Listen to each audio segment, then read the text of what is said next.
AD 165.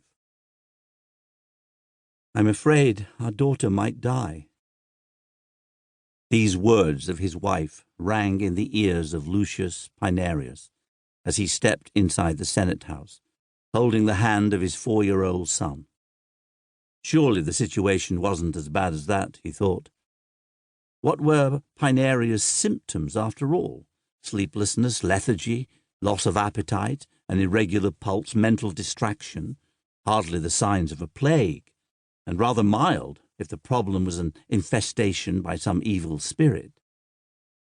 On the other hand, Lucius's wife had cited a number of examples of friends and loved ones who had died from symptoms far less severe than those of their teenaged daughter, with the end sometimes coming quite suddenly.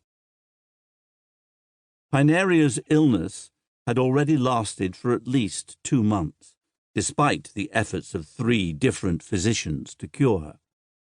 Today, a new physician was coming to examine Pinarius, a young fellow from Pergamum, recommended by one of Lucius's colleagues in the Senate. But first, Lucius would begin the day as he tried to begin every day, with an offering to the goddess who presided over the vestibule of the Senate house. As he and little Gaius stepped inside and the tall bronze doors closed behind them, the goddess loomed over them, her body much larger than that of any mortal.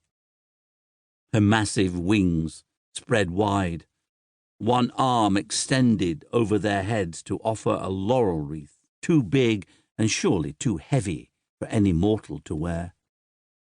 The bronze statue was painted with such skill and delicacy that the laurel leaves looked freshly picked, and the winged goddess appeared ready to leap from her high pedestal at any instant.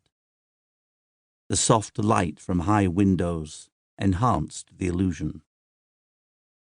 Little Gaius, who had never been inside the Senate house, stared upward at the Statue of Victory. He made a noise between a gasp and a whimper and grabbed hold of his father's toga. There was no one else in the vestibule. Except for the goddess, they were quite alone. The slightest sound echoed from the marble walls.